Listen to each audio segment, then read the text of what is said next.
Congress party ఏ రకంగా మోసం చేయగలుగుతుందో, Congress party నైజం ఏ రకంగా ఉంటుందో మరొకసారి మొన్న జరిగినటువంటి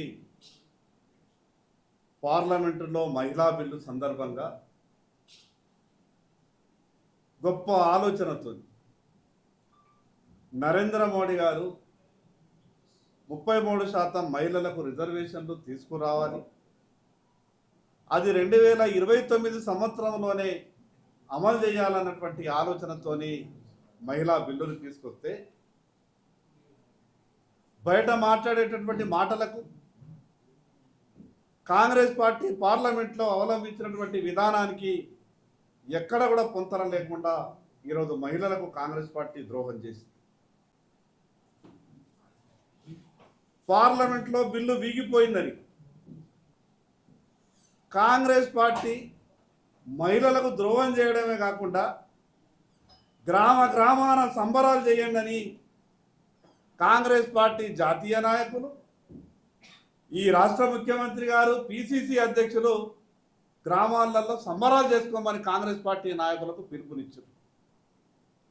అంటే కాంగ్రెస్ పార్టీ ఆలోచన ఎంత ఘోరంగా ఉన్నది, ఏ రకంగా మహిళలను అవమానపరిచిండ్రు, వాళ్ళేదో సాధించినట్టు. పార్లమెంట్లో మహిళా బిల్లుకు వ్యతిరేకంగా ఓటేసినటువంటి కాంగ్రెస్ పార్టీ ఈ దేశ మహిళలకు క్షమాపణ చెప్పాల్సింది పోయి సంబరాలలో మునిగి తేలిండ్రు, పటాకాలు పేల్చుకున్నారు అని అంటే కాంగ్రెస్ పార్టీ మహిళలకు ఏ రకంగా మోసం చేసిందో ఈ రాష్ట్ర మహిళా సోదరి మనలంతా కూడా కాంగ్రెస్ పార్టీ వైఖరిని గమనించాలి. డిలిమిటేషన్ మీద మాట్లాడతారు. డిలిమిటేషన్ మీద మాట్లాడేటప్పుడు ఈ రాష్ట్ర ముఖ్యమంత్రి గారితో సహా ఈ రాష్ట్ర కాంగ్రెస్ పార్టీ నాయకులకు కనీసం ఆ డిలిమిటేషన్ మీద కొంత అవగాహన తెచ్చుకోనన్న మాట్లాడాలి. ఈరోజు చార్మినార్లో 2,40,000 ఓట్లు ఉంటాయి. మరి అదేవిధంగా షేర్లింగంపల్లిలో 7,60,000 ఓట్లు, మల్కాజిగిరిలో 38 లక్షల ఓట్లు. అంటే ఈ రకంగా వ్యత్యాసం ఉన్నటువంటి భారతదేశంలో అన్ని నియోజకవర్గాలు ఇంత ఘోరమైనటువంటి వ్యత్యాసం ఉండడానికి వీల్లేదు.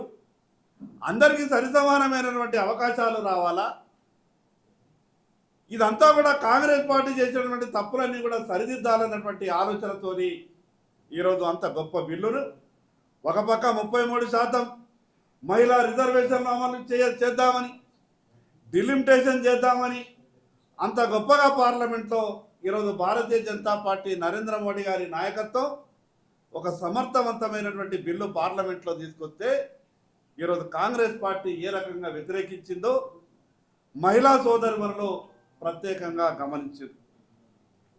మరి ఇంత ఘోరమైనటువంటి ఈ కాంగ్రెస్ ప్రయత్నాలని, ఈ రకంగా మహిళా సోదరిమణులను ఏ రకంగా కాంగ్రెస్ పార్టీ అవమానించిందో ఈరోజు గ్రామ గ్రామాల చర్చ జరగాల్సినటువంటి అవసరం ఉంది. గ్రామ గ్రామాన కాదు, ప్రతి ఇంట్లో కూడా చర్చ జరగాలి. ఈరోజు కాంగ్రెస్ పార్టీ మహిళలంటే కేవలం గాంధీ కుటుంబంలో ఉన్నటువంటి మహిళలు మాత్రమే అనుకుంటున్నారు. ఆ గాంధీ కుటుంబంలో ఉన్నటువంటి వాళ్లకు పదవులు ఉంటే సరిపోతాయి అనుకుంటా ఉన్నారు. సోనియా గాంధీ గారికి పదవి ఉంటే సరిపోతుంది, ప్రియాంక గాంధీ గారికి పదవి ఉంటే సరిపోతుంది.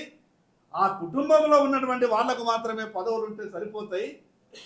ఈ భారతదేశంలో ఉన్నటువంటి మిగతా మహిళలకు గౌరవం దక్కకున్నా వాళ్ళకు పర్వాలేదు, పదవులు రాకున్నా కూడా పర్వాలేదు. కానీ కాంగ్రెస్ పార్టీ చేసినటువంటి యొక్క మోసాన్ని ప్రతి దగ్గర కూడా చర్చ పెట్టాల్సినటువంటి అవసరం ఉంది. మరొక వితండవాదాన్ని ఈ రాష్ట్ర కాంగ్రెస్ పార్టీ నాయకులు మాట్లాడే ప్రయత్నం చేస్తారు. రాష్ట్ర కాంగ్రెస్ పార్టీ నాయకులైతే ఎప్పుడు ఏం మాట్లాడతారో వాళ్ళకి అర్థం కాదు, కనీస అవగాహన లేకుండా మాట్లాడతారు.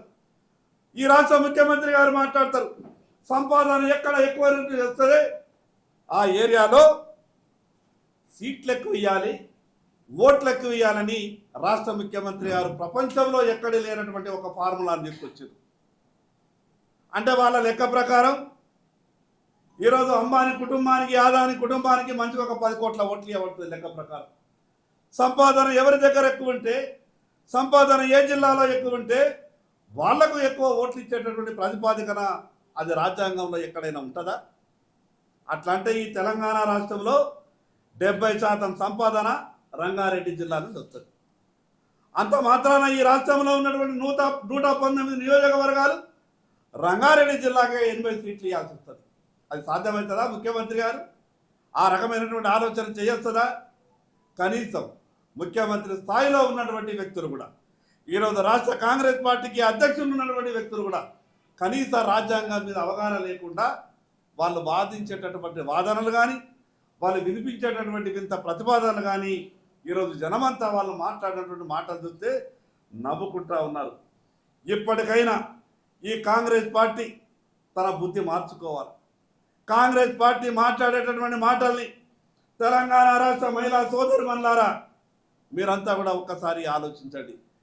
ఏ రకంగా అనాదిగా ఈ దేశాన్ని 60 సంవత్సరాలు పాలించినటువంటి కాంగ్రెస్ పార్టీ అనేకమైనటువంటి మోసాలు చేసినటువంటి కారణంగా ఈరోజు భారతీయ జనతా పార్టీ చేసినటువంటి తప్పులన్నీ కూడా ఈరోజు సరిదిద్దుకుంటూ ఒక్కొక్కటి ఈ దేశ భవిష్యత్తు మార్చేటటువంటి ఏ బిల్లునైనా సరే కాంగ్రెస్ పార్టీ ఆ బిల్లులన్నింటినీ కూడా పార్లమెంట్లో వ్యతిరేకించింది.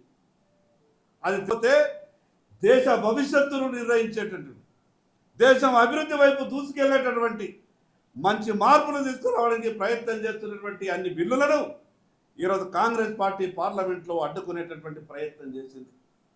ఏం ముఖం పెట్టుకొని ఈరోజు కాంగ్రెస్ పార్టీ గ్రామాలలో తిరుగుతుంది? ఈరోజు మహిళలు చీకొడతా ఉన్నారు.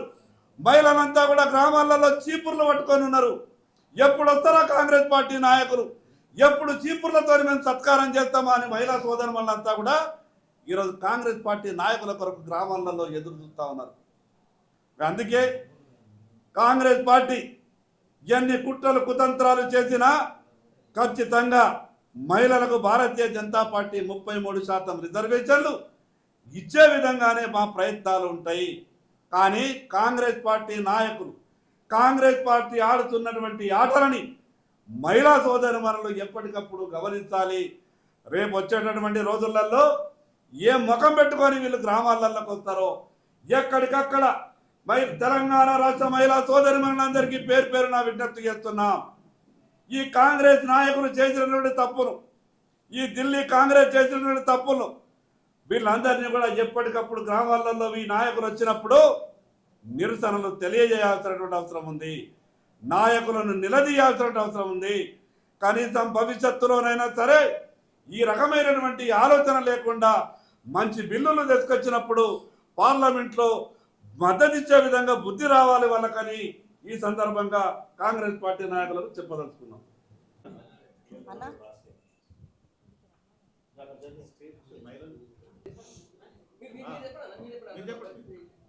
చెప్పండి.